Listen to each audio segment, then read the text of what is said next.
primer lugar, agradecerte por esta oportunidad y empezar, en primer lugar, indicando de que estoy con un quinto de 4 hojas de coquita. Quiero ofrecer antes de iniciar a los espacios sagrados, a la Madre Tierra, a los achachilas, a los apus, quienes de todas maneras nos acompañan con su energía espiritual, energía vital. Y quiero ofrecerles también a ustedes para que podamos compartir este saber. Solíamos decir de que este quinto de 4 hojas representa primero al fuego. El siguiente representa al aire. El siguiente representa a la tierra y el siguiente representa al agua. En Aymara es el sol, Tatahuilca, o el fuego, Tatahuilca. El aire es Tatasamiri, porque respiramos. La Pachamama, todos estamos informados de que es el referente que garantiza la capacidad reproductiva del ser, de todos los seres, conjuntamente con la Mamacocha. Por eso les pido licencia para ofrecer este quinto a todos los espacios sagrados que nos consideran tan importantes como cualquier otro ser. Y en efecto, hermano, nosotros consideramos de que estas formas de práctica son el soporte de nuestro accionar. Sabemos que la historia nos ha dejado mucha sapiencia, mucho saber. Y debo decir, hermanos, hermanas, de que es importante expresarnos o manifestar un saludo muy afectuoso en nombre del Consejo de Autoridades Originarias de Mayllus, Silacatas y Mamatayas de la región Puno. Esta institución ha venido a ser motivada desde muchos años atrás. Principalmente empezamos a organizarnos desde el año 2017, 18, hasta que finalmente, hermanos, en agosto del año pasado, 22-23, hemos logrado constituir la estructura orgánica de lo que vendría a ser o lo que vienen a ser las autoridades originarias de la región Puno. En este congreso, del tercer congreso de autoridades originarias, hemos decidido restituir el sistema de representación de procedencia antigua. Las denominaciones tienen una procedencia todavía desde la época pre-inca, refiero a la época del Tiahuanaco, Pucara, porque son términos muy antiguos que felizmente todavía consideramos en nuestra existencia institucional como pueblos originarios. La primera referencia de la representación institucional es el cargo del Jilacata, que oficialmente desde el año 1960 habían asimilado, la estructura del Estado los había asimilado al Ministerio del Interior como tenientes gobernadores. Pero el nombre original es Jilacata, que representa a una comunidad originaria, a un ayllo originario, aymara, quechua del altiplano.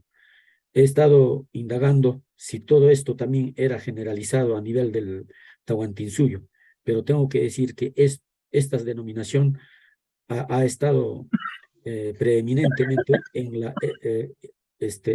utilizado en el Collasuyo, porque no hay que olvidar de que cuando llegaron los españoles al Cusco en 1532-33, aymara se hablaba más allá de Urcus, próximo a Lucre, a un pueblo que se llama Lucre.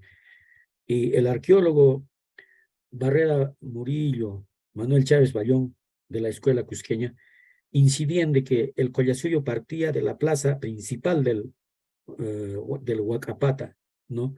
Huaca sagrada, ¿no? Pata, andén. De allí a este lado era el Collasuyo. Entonces, estas denominaciones que voy a mencionar tiene pues una trascendencia muy antigua que también ha estado utilizado por los mismos,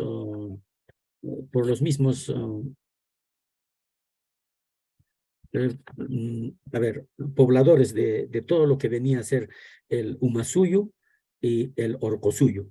el Umasuyo está ubicada hacia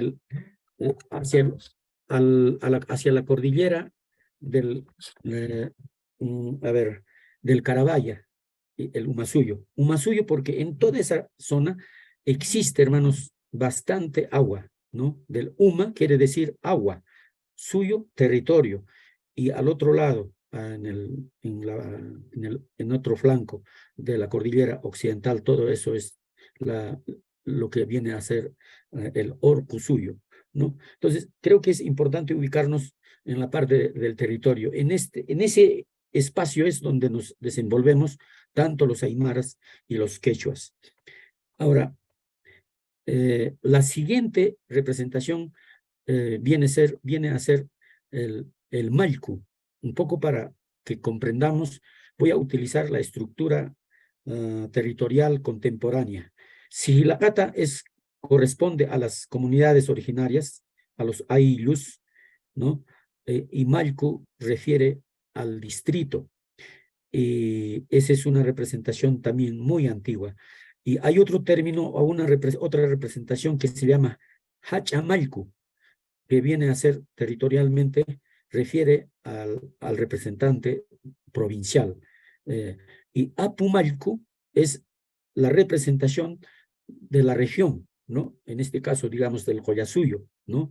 Pero nosotros lo estamos adaptando a nuestra estructura contemporánea. Por eso es que el cargo de Apumalcu refiere a la región. Ese es el cargo que mi persona ostenta de acuerdo al tercer Congreso de Autoridades Originarias. Existe otro cargo, se llama Japac Apumalcu, y este cargo es similar al Inca, prácticamente es el propio Inca. Entonces, ese es el esquema de representación institucional que hemos decidido restituir en nuestras denominaciones. Por eso es que actualmente estamos incidiendo a que se genere toda una conciencia en nuestra de los hermanos que estamos asumiendo el cargo, ¿no? Y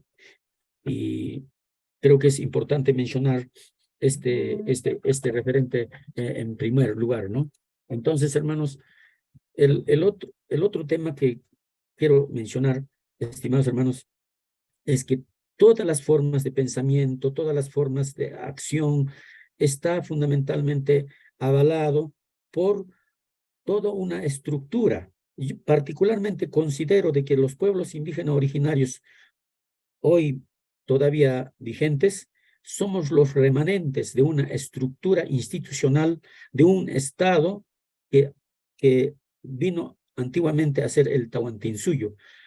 Si bien es cierto que después de la derrota de la élite inca, ¿no es cierto?, surgieron movimientos de revitalización, de reivindicación, de liberación del sistema colonial. Entonces, nosotros como pueblos originarios, siendo remanentes, somos la base principal de la estructura del sistema del Tahuantinsuyo. Razón por lo que hoy tenemos todos los componentes espirituales, materiales, económicos, sociales, culturales y políticas que caracteriza a una sociedad de procedencia antigua. Por eso es que estimo mencionar de que como remanentes, ¿no es cierto?, somos el soporte de los valores, ¿no?, y de procedencia antigua. Por eso es que, estimados hermanos, quiero dar lectura de la tesis central del Consejo de Autoridades Originarias de Malcus y Lacatas y Mamatallas de la región Puno. Esa ha sido, las que voy a dar lectura son los referentes que consideramos importantes para nuestro accionar político principalmente y social y culturalmente. Por ejemplo, nos interesa saber cómo es el estado del Perú desde nuestra perspectiva, en la forma, cómo estamos entendiendo. Primero decimos, el sujeto social de ascendencia indígena originaria aymara y quechua es esencialmente de reserva patriótica y moral del Estado. Por tanto, se constituye en un actor social de transformación permanente. Aquí es importante mencionar, en todos los tiempos, los pueblos originarios habíamos estado en permanente movilización. En antes el hermano Jorge, por ejemplo, mencionaba el movimiento de Huancho Lima. Hace 100 años justamente había ocurrido ese evento tan importante que había reclamado la reconstitución del sistema tahuantinsuyano.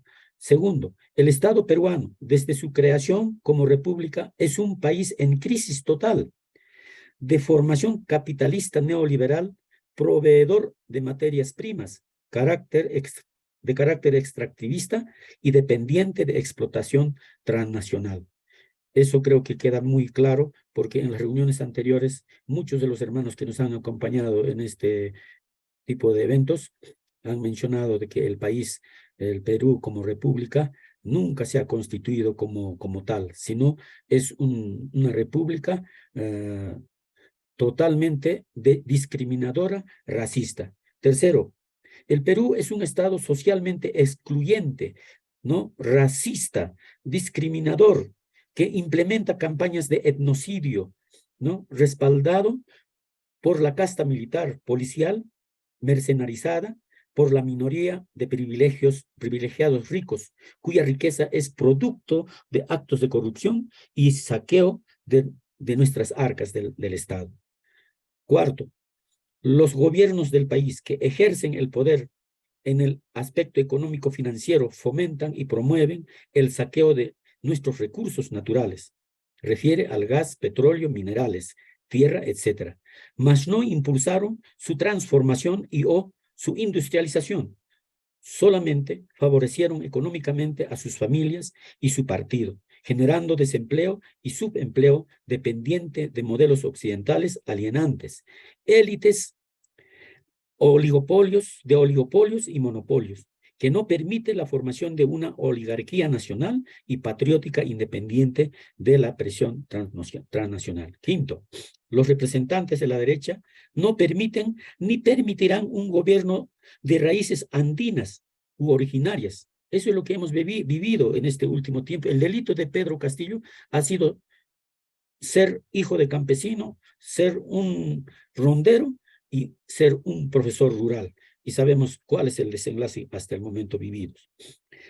Los poderes ejecutivos, legislativo y judicial no reconocen la vigencia del convenio 169 de la OIT. Más bien, son instrumentos de represión institucionalizada contra los derechos de los pueblos indígenas. Ustedes saben, hermanos, en Puno, todos los que han muerto, son 21 en total, son de origen quechua, de origen aymara. Y por eso es que Puno, hasta el momento, sigue movilizado, reclamando justicia frente a todo lo que ha ocurrido en esta última coyuntura. Séptimo, la Constitución Fujimorista del 93 ampara el saqueo de nuestros recursos naturales por empresas transnacionales, fomenta la represión y criminalización de la protesta social, incentiva el racismo, la discriminación y exclusión social, ampara el fascismo y el etnocidio. A mí me causó mucha sorpresa, hermanos y hermanas, cuando se llevó a cabo hace poquito nomás el foro de Madrid y una española dice que los vencedores tienen derecho a someter a los vencidos. Algo así yo he entendido. ¿Qué quiere decir? Que el foro de Madrid dice, yo estoy entendiendo, que los grupos de poder acá en el país tienen derecho a someter en esa lógica a los pueblos vencidos. ¿A quién refiere a los pueblos vencidos? No son a los pueblos indígenas originarios a los que formamos parte. Entonces, nosotros estamos muy convencidos de que aquí estamos frente a en un proceso de lucha frente a una estructura de dominación racista, ¿no? Y más que todo de explotación. Octavo, la Constitución fujimontesianista no reconoce objetivamente que somos un Estado conformado por varias naciones y pueblos milenarios. En varios momentos hemos comentado de que las 13 constituciones políticas de Estado no consideran a los pueblos indígenas originarios como referentes, ¿no es cierto?, de desarrollo del Estado. Y eso es otra lucha que nosotros estamos emprendiendo para formar parte en el proceso de gestión del Estado peruano.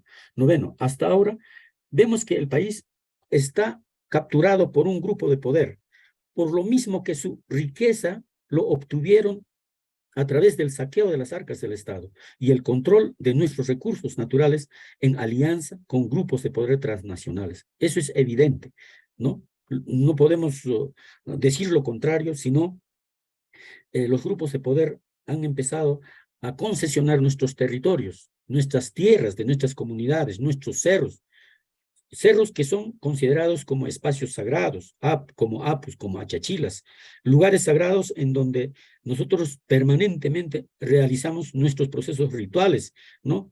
En honor al buen vivir, en honor a la capacidad de emprendimiento, en honor a los procesos de la capacidad reproductiva de los seres vivos, de la sociedad, de la cultura nuestra, ¿no? O sea, consideramos desde la perspectiva de los pueblos indígenas originarios que esos espacios sagrados son protectores de nuestra existencia del devenir.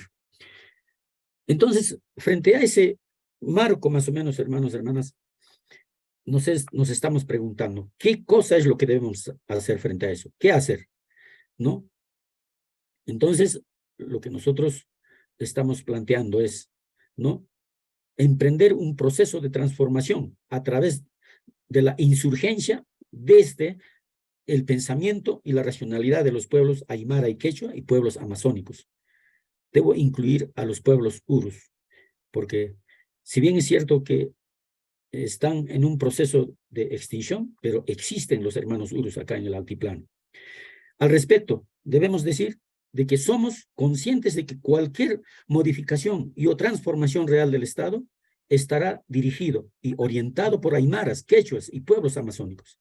Esta afirmación, estimados hermanos y hermanas, está sostenida por la lucha constante e histórica que estamos desarrollando.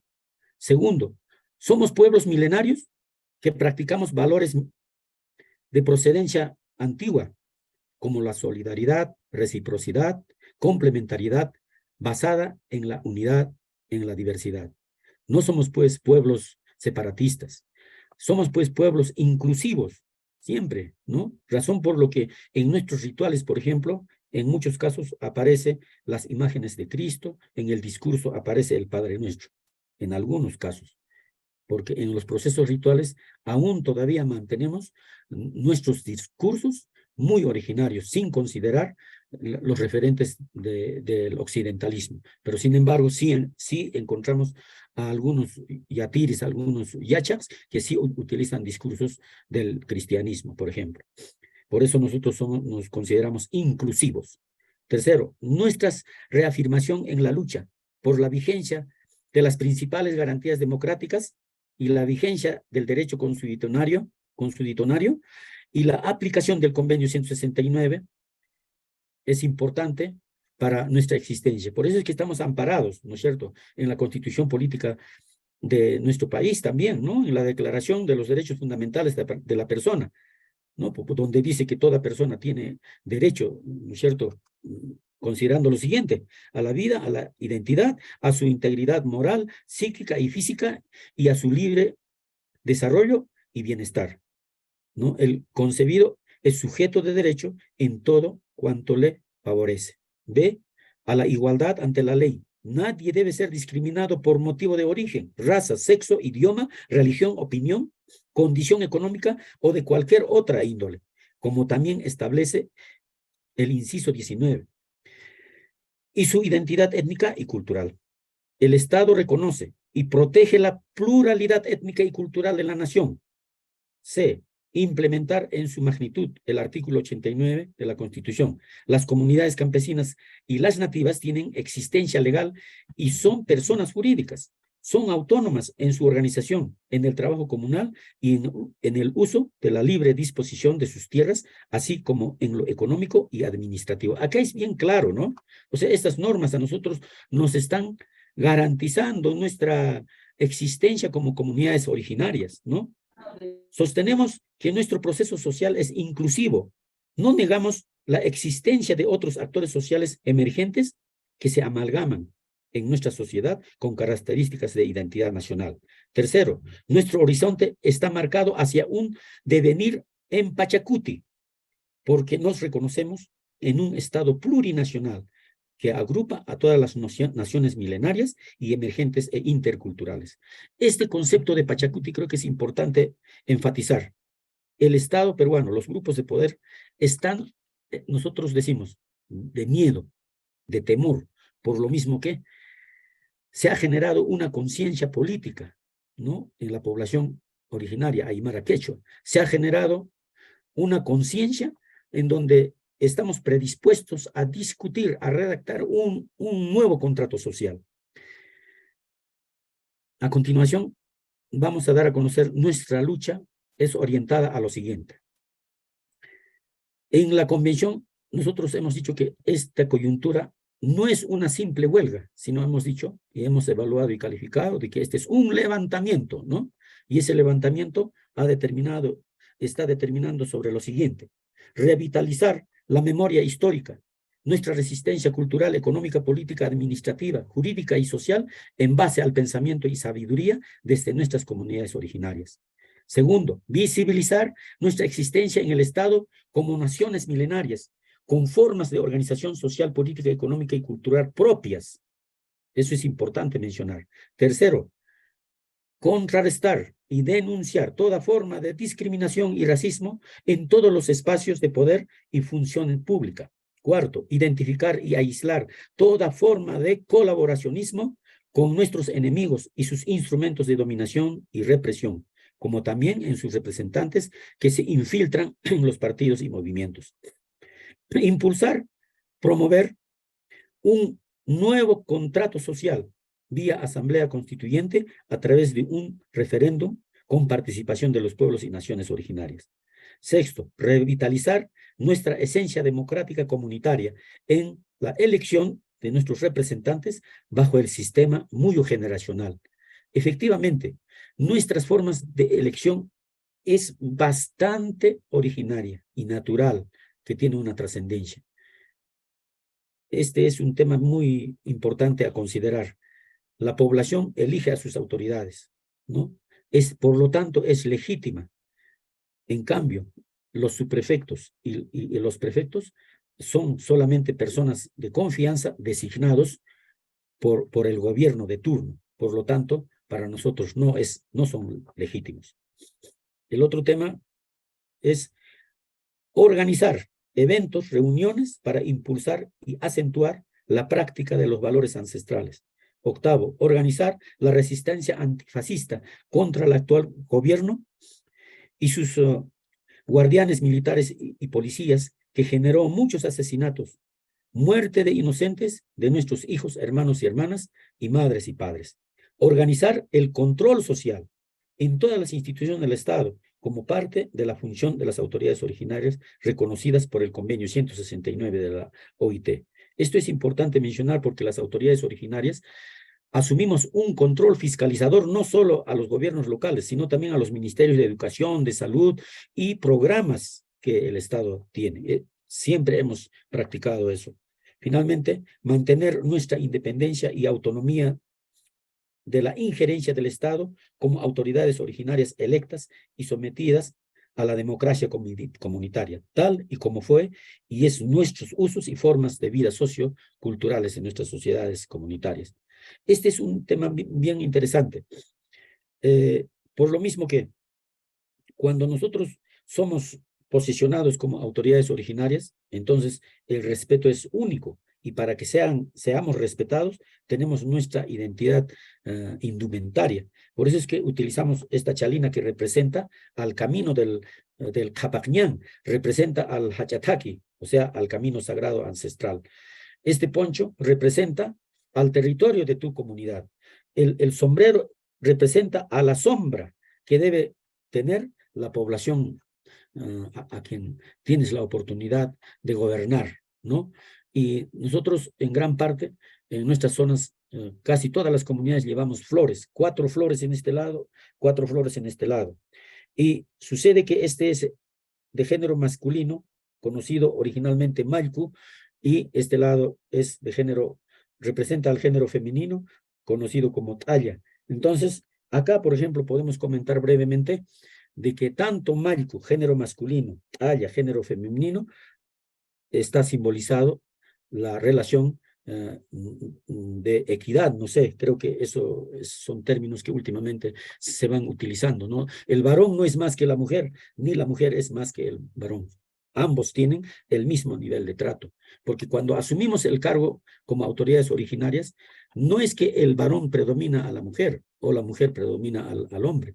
Si bien es cierto que el varón es el que representa, pero es el que conduce, pero el que protege la conducción comunitaria es la parte femenina, la mujer. Entonces, hay muchas cosas que comentar al respecto. Por ejemplo, ya que estoy tocando ese referente, los yachak, los yatiris, enfatizan siempre de que la mujer es igual a la Pachamama. Entonces, si sabemos que la Pachamama es sagrada, entonces la mujer es sagrada. Entonces, hay otros sabios que también confirman de que el varón es igual al Apu, es igual a la Chachila. Entonces, entre dos espacios considerados como sagrados, no deben ningún delito de ofensa, ¿no? Es bastante hablar también sobre el respeto, por ejemplo. Entonces, creo que esas enseñanzas nos pueden ayudar a entender de que el pensamiento ideológico de nuestros ancestros siempre habían buscado una referencia de trato en equidad entre varón y mujer. Ahora, hermanos, les voy a comentar sobre las resoluciones y acuerdos de la Convención de Autoridades Originarias de Malcus, Silacatas y Mamatayas de la región Puno. Les voy a agradecer tomar en cuenta lo siguiente. El primer punto es aprobar los fundamentos y afirmaciones de la tesis central de la convención, del Consejo de Autoridades Originarias de Malcus, Silacatas y Mamatayas de la región Puno. Refiere a los documentos en antes referido. Vamos a tratar sobre el tema de la Constitución Política del Estado. Estos son los acuerdos en los que nosotros hemos quedado en la convención. Les comparto para que todos ustedes, hermanos y hermanas a nivel nacional, tengamos en cuenta lo siguiente. Declaramos que los pueblos aymaras y quechuas somos la parte más activa del proceso constituyente y que tarde o temprano tendrá que redactarse una nueva constitución política del Estado, un nuevo contrato social con la participación de los pueblos y naciones originarias del Perú profundo. Por lo mismo que no reconocemos la actual constitución del 93 en su legitimidad y legalidad. Es más, todas las constituciones anteriores se hicieron a espaldas de los pueblos y naciones indígenas originarias. Ello permitió vulnerar nuestros derechos sobre todos los recursos naturales que están en nuestros territorios. Por lo tanto, esta convención reafirma el levantamiento de lo que formamos parte contra el golpe de Estado, que bien es parte del proceso constituyente que debe terminar en generar una asamblea constituyente a través de un referéndum y luego conquistar un nuevo contrato social en base a nuestros usos y formas de vida socio-político, económico, culturales de nuestros pueblos y naciones andino-amazónicos que garanticen nuestros derechos fundamentales. Ese es uno de los puntos. Tercero, sobre los derechos de la madre tierra, o sea, derechos de la Pachamama. La nueva constitución política del Estado tendrá que garantizar diversos derechos de los pueblos y naciones indígenas originarios. Entre ellos destaca, primero, los derechos de la madre tierra, la Pachamama, el derecho del agua, Jotamama, el derecho del fuego, Tatahuilca, y derecho del aire, Tatasamiri. Son los elementos de la naturaleza que garantizan la capacidad reproductiva de la vida en sí. Por lo tanto, forman parte de los derechos fundamentales de la humanidad. Razón por lo que todos los derechos socioculturales, materiales y espirituales tendrán que estar constitucionalizados. En lo fundamental, la redacción de un nuevo contrato social deberá estar en base al pensamiento y racionalidad que forman parte de la cosmovisión de nuestros pueblos y naciones originarias en defensa de nuestras vidas. Cuarto, sobre la defensa de nuestros recursos naturales. La Convención resuelve y sanciona que nuestra lucha es férrea en la defensa de la soberanía de nuestras tierras y territorio, lucha permanente frente al saqueo de nuestros recursos naturales y la destrucción del medio ambiente. Esto se convierte en un imperativo de defensa de todos los seres vivos, incluida la vida de los seres humanos. La Convención también sanciona que no permitiremos que el litio sea o corra la misma suerte del cobre, del oro y otros metales que ahora son objeto de saqueo. El litio será defendido como soberanía de los pueblos y naciones originarias, porque será a través de su explotación que garanticen el desarrollo de Puno y los pueblos del Perú profundo, a través de su industrialización. Para esta parte, felizmente, entre la Universidad Nacional del Altiplano y la Universidad Nacional de Ingeniería, en la última visita que hizo el rector López a la ciudad de Puno, firmaron un convenio justamente para industrializar el litio. Para nosotros es un referente muy importante. Por lo tanto, el litio no debe servir de instrumento de saqueo y de beneficio de unos cuantos, ¿no? Que representan solo al 1% de los 33 millones de población peruana. Asimismo, consideramos que también es urgente constitucionalizar el derecho a la propiedad sobre los recursos naturales de los pueblos y naciones originarias, en defensa del medio ambiente y defensa de los derechos al desarrollo, garantizando en un nuevo contrato social. Quinto, sobre la militarización. De acuerdo al convenio 169 de la OIT y la Declaración de las Naciones Unidas sobre derecho de los pueblos indígenas, demandamos el retiro de las fuerzas militares y policiales de los territorios aymaras y quechuas de la región, toda vez que son funcionales a un golpe de Estado que ha sido denunciado y cuestionado a nivel nacional e internacional, por lo mismo que estos actúan como fuerzas de ocupación y de sitio. Su única finalidad es contener una protesta social, función a la cual no están asignados de acuerdo al ordenamiento jurídico interno y también de acuerdo a los tratados internacionales sobre derechos de los pueblos indígenas.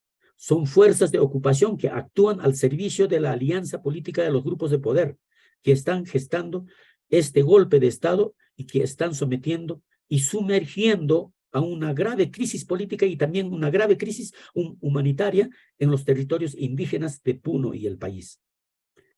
Sobre la impunidad, sobre las masacres y asesinatos que ha perpetrado el Estado peruano en los territorios aymaras y quechuas de Puno, la Convención del Consejo de Autoridades Originarias de Malcus, Jilacatas y Mamatayas de la región Puno, demandamos que el Ministerio Público solicite la prisión preventiva de los militares y policías involucrados. Esta será una señal de que se pretende desterrar la impunidad.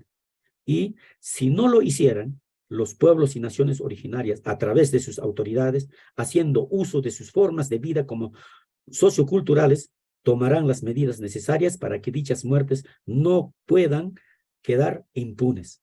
Asimismo, exigimos a las instituciones del Estado la destitución de la fiscal de la Nación, Patricia Benavides, quien ha convertido al Ministerio Público en un instrumento de persecución política y de encubrimiento de los asesinatos que causaron las muertes.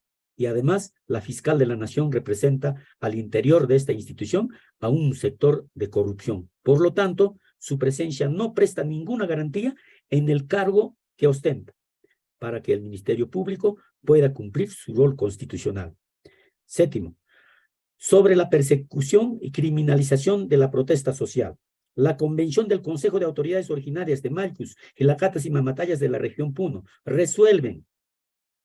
Exigimos el cese de la persecución política, el acoso y amedrentamiento, reglaje y detenciones que están sufriendo los líderes sociales que están participando en las protestas que se dan en la región. Por lo tanto, condenamos que esa práctica típica de una nefasta dictadura, las instituciones correspondientes empiecen desde ahora a identificar a los responsables de esos crímenes de Estado y que en una futura democracia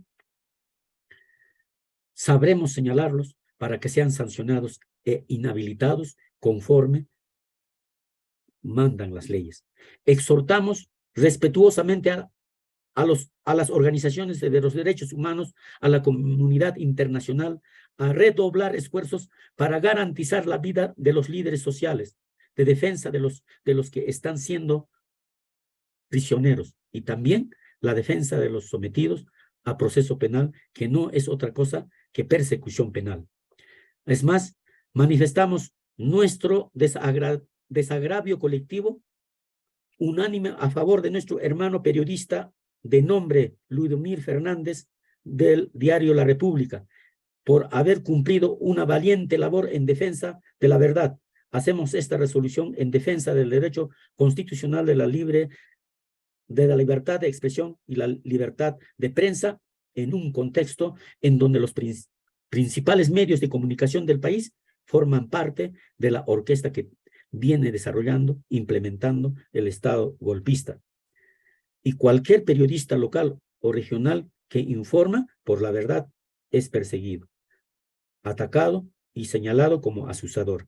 En ese sentido, la Convención resuelve respaldar a su trabajo como un comunicador que ha permitido que la muerte de los 6 soldados en el río de Ilave se esclarezcan de forma debida y no se le eche la culpa a los pobladores de las comunidades originarias aymaras que estaban en levantamiento. En efecto, ustedes recordarán en gran parte, suscitada este incidente del ahogamiento de los 6 soldaditos en el río Ilave, el Comando Conjunto de las Fuerzas Armadas se pronunció de manera muy rimbombante, ¿no?, acusando a los pueblos aymara, principalmente al pueblo aymara de Ilave, acusándolos de los como que ellos fueran los responsables. Pero gracias a nuestro hermano Ludomir Fernández de La República, del diario La República, se esclarece y se va encarando de manera más justa.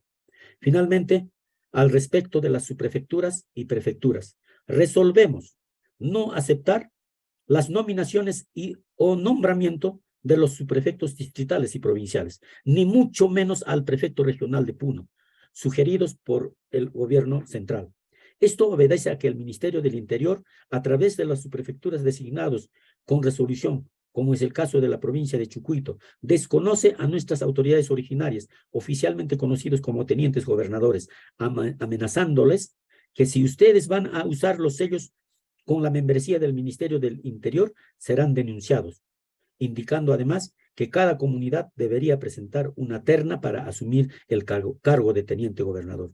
Esta es una acción de etnocidio que atenta en contra de los sistemas de gobierno comunitarios con que contamos los pueblos y naciones indígenas originarios. Frente a estos incidentes, la Convención del Consejo de Autoridades Originarias de Maycus, Jelacatas y Mamatayas de la región Puno resuelve que los sellos de las autoridades que representa a una parcialidad, a una comunidad campesina, centro poblado u otra denominación originarias deberán actualizarse con la membresía del Consejo de Autoridades Originarias de Maycus, Jelacatas y Mamatayas de la región Puno, en vez de teniente gobernador. En el sello dirá Jilacata a la parcialidad, comunidad, sector, cabildo, etcétera, del distrito y provincia, etcétera, Puno. Y las credenciales igualmente. Los datos se actualizarán con la nueva denominación. Bien, hermanos, he terminado de dar lectura de los resultados de la convención. Creo que es necesario la lectura, por lo mismo que yo no quería faltar en absoluto en ningún punto en la forma como se ha consensuado en el contenido de los resultados de esta convención que hemos tenido el día 26 del mes pasado. Entonces, hermanos, hermanas, estimamos de que, reitero, de que esta coyuntura, los pueblos aymaras quechos de la región Puno, estamos en un proceso de levantamiento, ¿no? Ahora, les comento de que el día 31 del mes pasado se tuvo una reunión con todos los representantes de las 13 provincias principalmente y se acordó mantenernos en pie de lucha, para lo cual se ha acordado generar nuevas estrategias, ¿no? Y esta estrategia es mantenernos en pie de lucha los días martes y miércoles, ¿no? Hoy día es martes, efectivamente hubo movilización, paro, bueno, con algunas particularidades, y estimo que mañana, por ser 5 de abril, se va a tener una participación masiva recordando el golpe de estado del fujimorismo.